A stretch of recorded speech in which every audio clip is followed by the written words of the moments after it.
Hi everyone, welcome to this session, What Digital Competencies Do Our Students Need to Develop?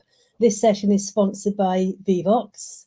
Enjoy the conference. There's lots and lots of different ways that you can interact, which are all up on screen now. So we hope to hear from you and to see you in all of these places. If you need any help, then contact the help desk.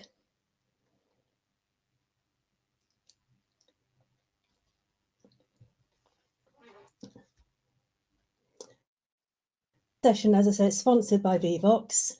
Vivox is a powerful tool for ensuring online teaching is both engaging and inclusive. And there's all the details here if you'd like to book a demo and find out more about what Vivox can do for you and your students in your learning and teaching. So what I'm going to do now is I'm going to introduce the presenter for today, who's Rob Lowney from DCU. And as I say, the session is What Digital Competencies Do Our Students Need to Develop? Over to you, Rob. Thank you very much for the introduction, and thanks everybody for tuning into this presentation today. I'll keep my video off if that's okay to save on bandwidth. So my name is Rob Lowney. I'm a learning technologist at Dublin City University, and I'm here today to present on a little bit of work that myself and my two colleagues, Suzanne, who's another learning technologist, and Laura Anne, who is an intern of ours. She just finished her internship last week, and we're going to tell you about some findings we found from a short research study around digital competences of recent graduates and employers, with a view to informing how we integrate digital competence development into our curriculum and our assessment at DCU. I'd advise you to follow along with me on the slides. You can access the slides from bit.ly/DCU -Alt+C21, and as I said, I'd encourage you to have a look at those just in case anything happens with my internet today, but hopefully nothing goes awry. So here's what I want to cover in the next 20 or 25 minutes. I'm going to tell you a little bit about a project called EDTL, Enhancing Digital Teaching and Learning, which is where this work arose out of. I'm going to tell you a bit about our activities and our focus for the project, take you through the research methodology, the findings, and our next steps. There are some embedded videos in here where my colleague Suzanne has pre-recorded some material, so you don't have to listen to me all the time. That will give you a little bit of a break. So what is the Enhancing Digital Teaching and Learning project? Some of you may have heard this before. This is a project in Ireland involving the 7 public universities under the auspices of the Irish Universities Association. It's funded through funding from our national agency, the Higher Education Authority, with the aim of modernising the Irish higher education system. This came out of a large strategy report for higher education through to 2030. And the aim of the project is to enhance the digital attributes and educational experiences of Irish university students, so making sure students have good digital learning experiences in their university careers and that they're equipped for the world of work and life after university. And we aim to do this by addressing the professional development of those who teach and making sure those who teach have good competences for digital education so they can embed digital in their curriculums. There's a number of policies that interact with the project and intersect with one another, and quite a number of these, I suppose, gave rise to the project and sustained the project, both at the macro level from European policy, the meso level at Irish national policy, and then locally within my own institution, DCU, there are some policies which support this. So we can see at EU level, the new skills agenda, and at Irish national level, our national skills strategy, talk very much about the importance of our graduates having sufficient digital skills to support and to participate in the ongoing digitization of our economy and society. Similarly, again, our Hunt report here in Ireland, which is our long-term strategy for higher education, talks about the need to embed digital education in students' higher education experiences. And again, these intersect with further policies around catering for digitally enhanced education system and supporting jobs and job development and job growth. Similarly, there is an important need to address staff professional development and to ensure that they have sufficient digital competence for teaching. And within DCU, we have a promotion framework that recognises that. At European level, we have a competence framework, DigComp EDU, which the Edtl project uses to align its activities. And then centre to all of this, intersecting at the centre, is our DCU strategic plan and our teaching and learning strategy, which embodies and exhibits all three of these different lenses here.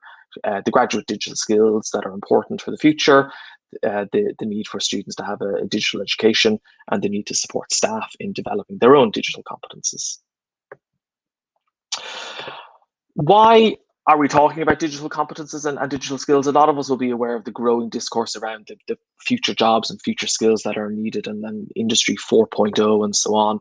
And a recent report kind of said that we have to make sure that people in the future, when I say the future, I mean the near future, obviously, can add value beyond what is done by automated systems and by artificial intelligence and so on. A lot of what we do now will be automated, will be done by computers and so on. So humans and people, workers, citizens need to operate in a digital environment and to adapt and bring added value to the world of work.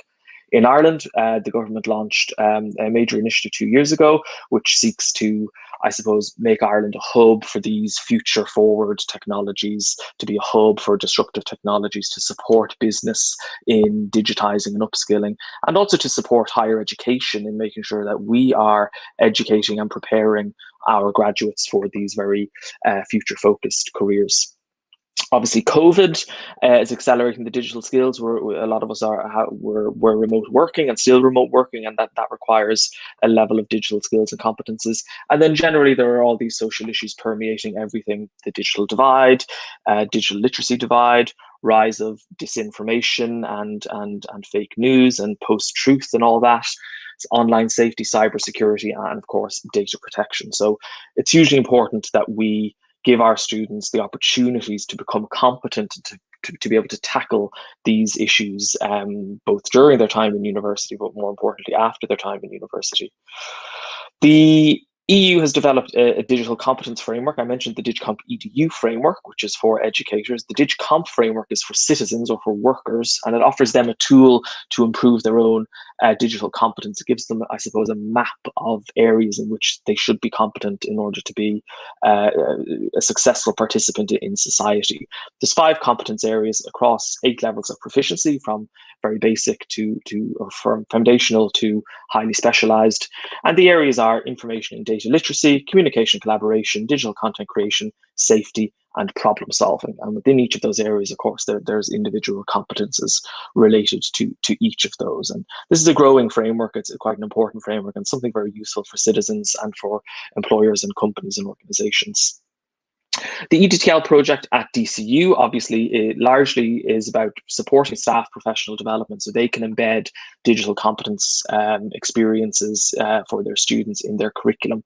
And we use the theme of assessment to do that, because we know assessment is very important to students. It's something they invest a lot of time in. So if we align competence development with assessment, we hope that there'll be a greater chance students will engage and will develop those competences.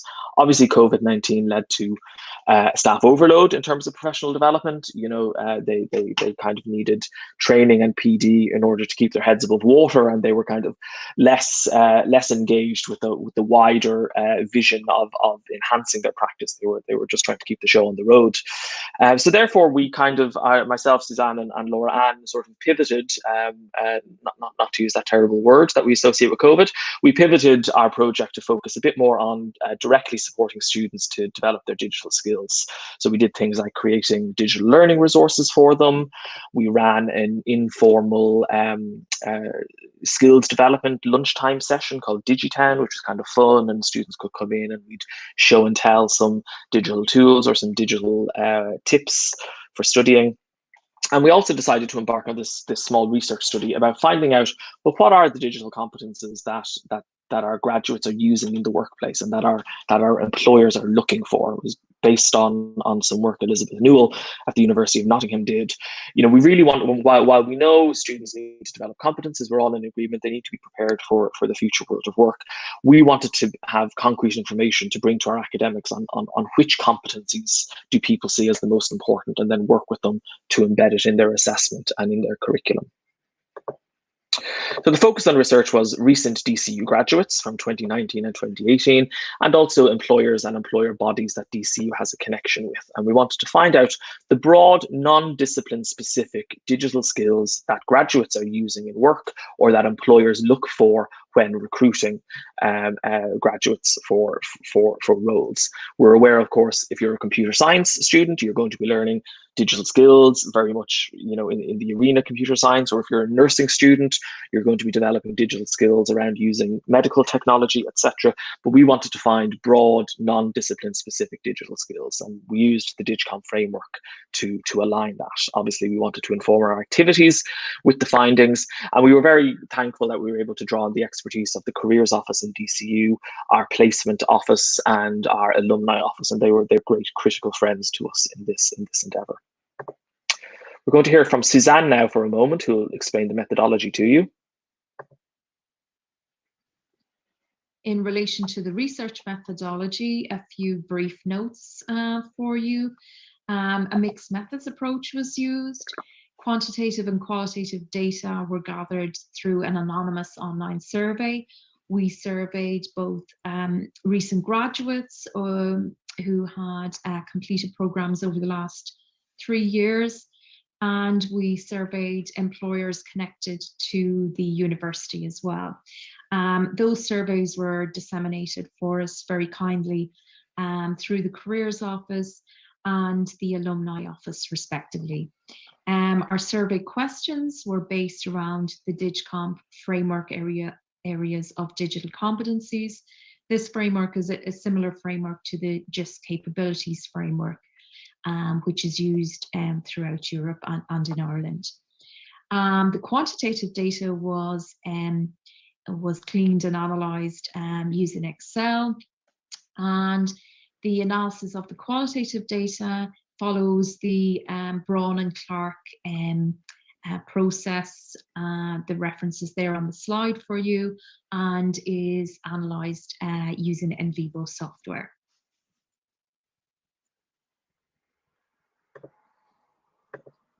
In relation. Thank you very much, Suzanne.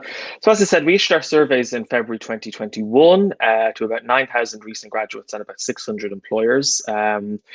The response rate was very low. It was quite disappointing, I will say. As you can see on screen, 62 graduate responses and 28 employer responses. So our sample is very low, and that is definitely a limitation of this work. But nonetheless, we have found the findings a bit insightful, and will still at least help guide our own work. But we are conscious that, you know, we can't generalize any of this from such a small sample.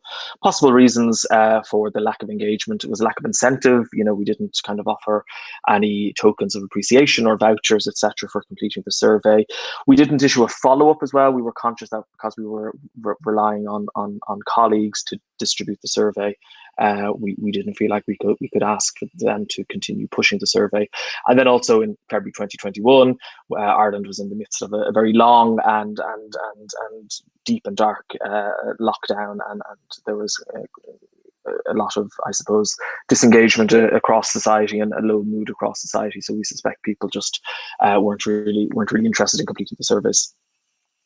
But to just quickly look at some quantitative data, and again, I won't spend too much time on this. You do have access to the slides, and I'd encourage you to take a look at them in your own time. But there was nothing in any of the quantitative data that suggested that the graduates or the employers felt something was very unimportant. You know, we are seeing in most cases, most of the competencies here on the left, most graduates and employers are kind of saying they're very important, or they're extremely important. There's very few cases where they're rating them as not very important. So that's good to see, and I suppose that aligns with the whole goal of the DigComp framework, you know, because the framework says that really citizens and workers need to be competent in all of these areas.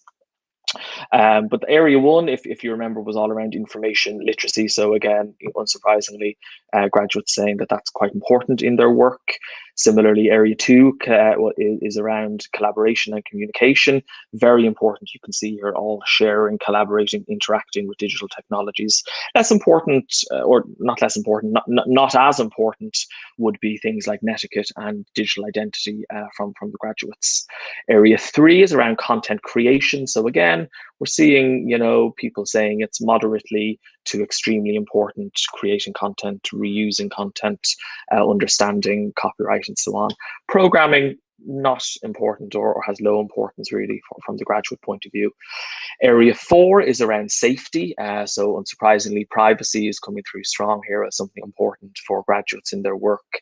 Well-being, similarly. Protecting the environment, not rated as important by the graduates, which is interesting. Area five is troubleshooting. Again, very much similar to before. A lot of graduates saying that these competences are important, creatively using technologies and so on. Looking at the employer responses, we see a bit more rating of highly important things from the employers. So obviously sourcing and evaluating data, communication, collaboration coming through very strongly here from the employers. They're really seeing this as very, very important for their employees. Same again with area three, digital content creation, very similar results there to the graduates. Area four, we see very, very, unambiguous here from the employer respondents how important privacy, data protection, health and well-being, etc. is. And area five, which is problem solving, again, we're seeing a lot of these are being rated by the employers as very important. Again, I'd encourage you to take a look at that in your own time. I'm conscious there's quite a bit there on the slides. So some important things here. On the whole, the employer respondents seemed to kind of rate the competencies in each area as a little bit more important than the graduates, especially in area four around safety, which includes data protection, etc. And that's possibly because obviously employers, there's legislation behind employers to ensure that they adhere to data protection and health and safety at work and environmental responsibilities, etc. Both the employers and the graduates roughly express the same level of importance around area two, which is communication and collaboration. So that's possibly due to COVID. Obviously, we're all working remotely. We have to be we're using technologies to work and collaborate with colleagues. So that possibly explains that. Although interestingly, more employers thought that netiquette and managing digital identity was important, and less so with the graduates. So a little bit of a gap there between them. Again, area three, digital content creation is important, except programming. They didn't really say programming was important, which, is interesting when we hear all this discourse around future jobs and, workers and citizens should, understand the basics of coding, etc. But we're not really seeing that from our responses. And then similarly, the employers felt that basic troubleshooting and the ability to identify the digital skills that you need to develop are more important, or they rated them as more important than the graduate respondents did. I'll now hand over to Suzanne again to talk you a bit through some of the qualitative data we got from the surveys. So I'm going to talk you through some of the themes emerging from our qualitative data. And you can read a little bit more of the detail from our in vivo reports on the slides in your own time. But for the moment, I'm just going to give you a flavour of what's coming through in the data. Firstly, we've got the impact of COVID, not surprisingly, given the timing of our survey. You'll see that our graduates have mentioned it 16 times, and two key points are being made throughout those 16 points. The first one relates, not surprisingly, to the increased dependence and digital skills required around video conferencing tools. But the second point is around the need to have skills to troubleshoot your own IT hardware, software, in the remote working context. So you'll see the comment, it's the first comment here on this slide, and another similar comment on the following slide.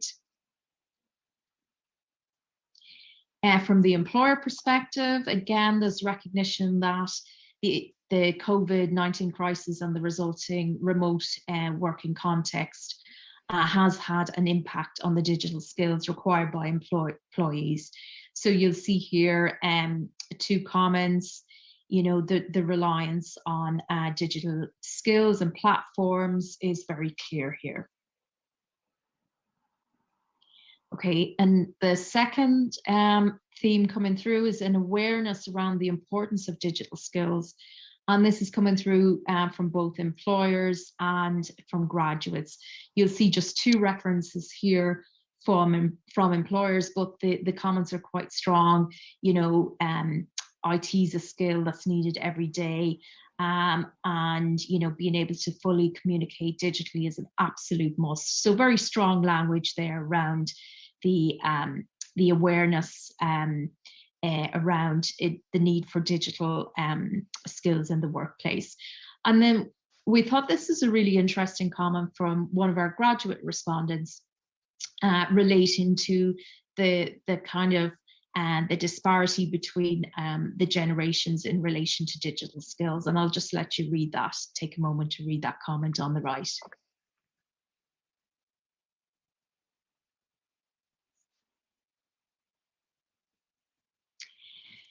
Next, we have, emerging from the data, some comments around specific tools. And the first one, and the strongest specific tool coming through in the data, is Excel, with 25 mentions by graduates and 5 mentions by employers. And we thought this comment was really telling. Several of our programs at DCU have Excel, not entire modules, but components built into the programs. But it's this comment kind of, I suppose, is very telling. The graduate really has just realized that Excel is really useful in the workplace. It's weirdly more common than I thought it would be. So I think it's a really kind of telling comment there. From the employer perspective, then you'll see that employers focus on excellent Excel skills. So excellent, excellent. Whereas the graduate responses were really discussing Excel skills from a basic to advanced level, so that there was much more disparity amongst the graduate respondents. Again, in relation to specific tools and software, Microsoft Word is coming up quite a lot in the data. And here you can see an interesting comment from one of our graduate respondents. Yes, mostly people can manage Microsoft Word quite easily, but not all of us can use it very well. So again, a recognition of the level of skill required within a particular software package. Next, coming through in the data, a lot of reference to presentations, and you'll see here 14 references from graduate respondents, ranging from financial presentations, a lot of PowerPoint in there, creating presentations for upper management. Now, a limitation that we didn't anticipate in relation to this information was the nuance between creating presentations digitally and delivering presentations, which is obviously, you know, they're very different skills. And in retrospect, we would have liked to design our question to cover that. To cover that nuance, but it is a limitation of that survey question. Another theme very strongly coming through the data relates to marketing. Interestingly, not only from business or marketing graduates, it's coming across all areas of employment. And you'll see here, so that the comments are very brief: marketing skills. They relate then to specific tools that they're using. Content creation is coming across very strongly under marketing. And then I thought this is a really interesting comment from an employer relating to comms and marketing. And this employer is saying that it's something we increasingly do horizontally every staff member is involved, not just specific individuals. Social media is very widespread as well. So everyone needs to have a good know-how on how to use content, understand copyrights, etc. So you can see here, this is suggesting that marketing and digital marketing skills Rob, are sorry not to something interrupt, that but I'm just very aware we only actually have 1 minute left. So I'm going to talk you through. Yes, I just realized that time myself there. Thanks a million. As I said, please do look at these slides yourselves, and the videos are in there. But just very quickly, our next step would obviously be to bring these findings into our workshop, so we can help staff design new enhanced assessments that help students develop some of these competencies. Our Digitown initiative for students, we can help tailor some of the sessions towards these competencies, and we can link in with other services such as the careers office when they're working with students, or our student support and development office. They're developing a digital skills course, so some of these important competencies maybe can be a focus in some of those initiatives. So thank you very much. Apologies for the timekeeping there, and we'd be delighted to hear from you if you have any questions. So I think, Don, very, very quick question that Jim Turner was asking if you could expand more around the idea of programming. Employers want to a little bit more than students.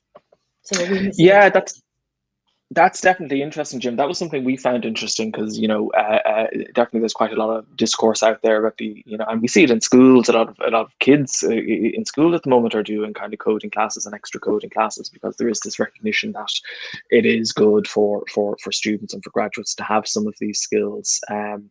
I think we are definitely missing a trick, and I think in most cases, and as you can see between the graduate data findings and the employer data findings, the employers seem to be, not just in programming but in a few other areas as well, like data protection, seem to be a bit more keenly aware of that importance than our graduates do.